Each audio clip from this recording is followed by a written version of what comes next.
Welcome to Venezuela Insider, the only place in Venezuela for expats, digital nomads, entrepreneurs, investors, travelers, and related internationals. For more information, venezuelainsider.com. Today we're talking about 5 opportunities you might find as an international. Now, I'm not saying that Venezuela is the land of opportunities and such, but still most of the regular watchers of this content are entrepreneurs, and actually most of my clients, and I could say almost all of them, are entrepreneurs as well. And entrepreneurs have a particular mindset of looking opportunities throughout difficulties and hurt on places that nobody else is looking at the moment. So today we're just for food of thought discuss 5 opportunities you might find here in Venezuela as an international. Number one is cost of living. If you come from abroad and you have income source elsewhere or is independent on location, remote work, passive income, let's say you're a content creator, IT specialist, digital marketing, copywriter, you name it, you've seen all a bunch of videos on that regard, traders, day traders, you name it. Okay, we're not gonna talk about it, but if you are relatively successful on those areas, on those fields, you have a decent income. And I would say the sweet spot here in Venezuela is making over $2,000 per month. With that monthly income, you're gonna be fine here in Venezuela, especially if it's discretionary income.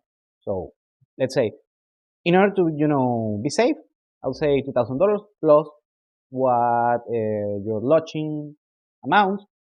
I'll say between $500 and 1,000, you can get a very good accommodation here in Venezuela.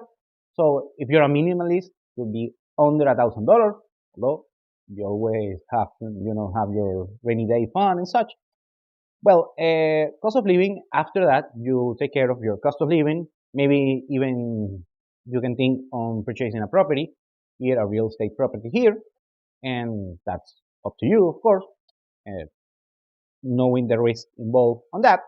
Well, after that, you have a cost of living, and after you take care of your cost of living, which gives you a decent ROI regarding cost of living, of course, you have beaches, you have access to nice restaurants, good food, good people, good amenities, good human capital, and such.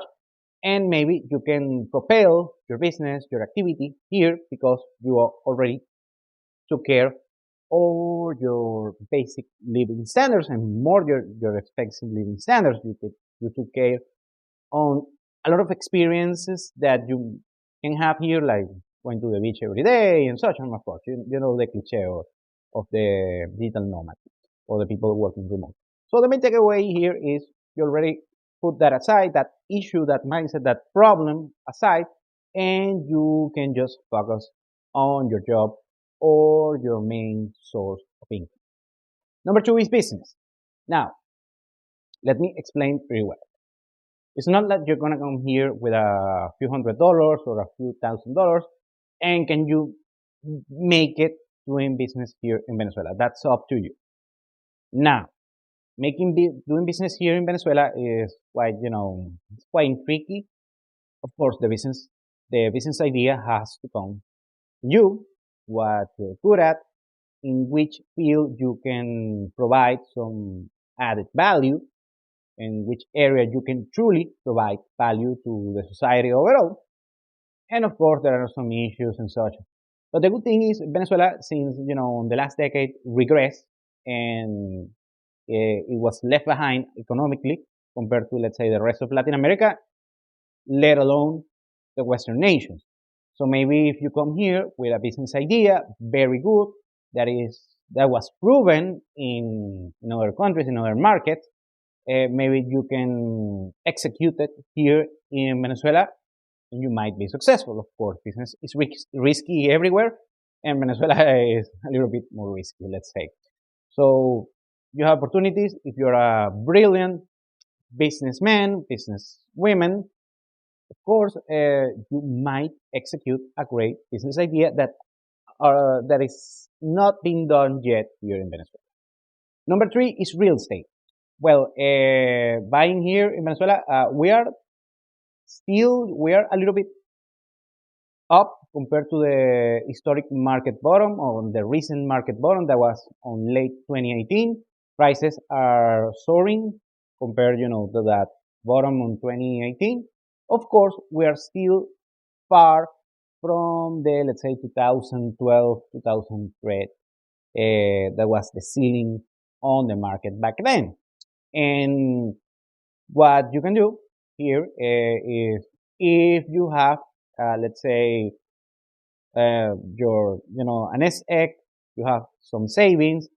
That is, you don't need them. Of course, it's always good to have some liquidity. You have some liquidity that you're not using it.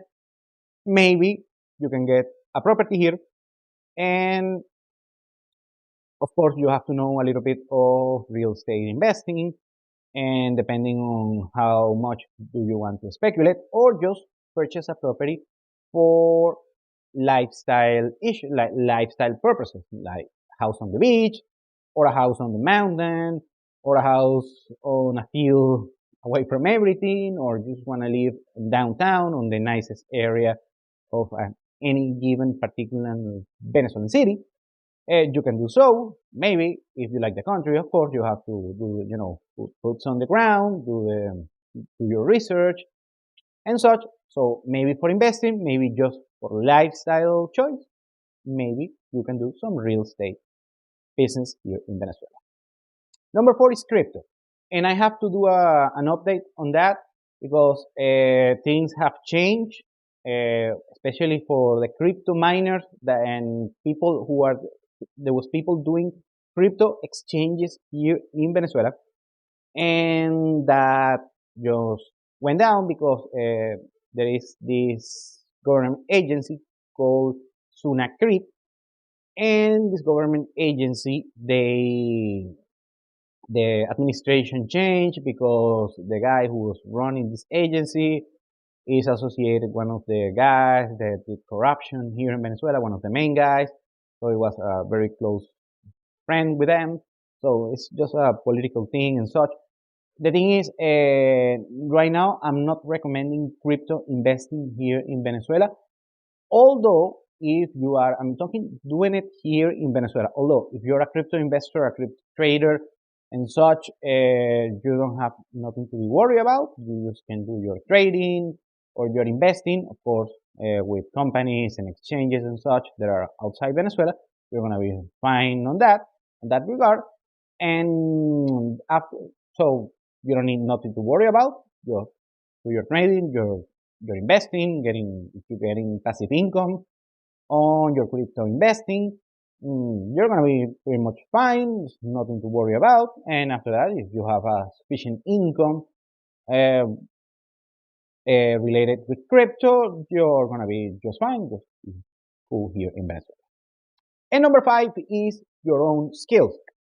I said previously that there is perhaps many opportunities related to your particular field that it hasn't been executed in Venezuela yet.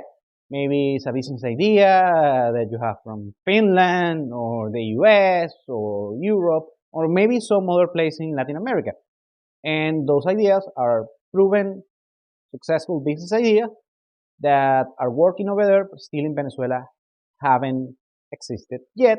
Maybe you can be that man, or just a simple, a boring everyday task, everyday profession or specialty that you do. Maybe you are a great chef, you're a great cook, or maybe you are a great, I don't know, builder, constructor, or something simple, something that we have, is a timeless skill.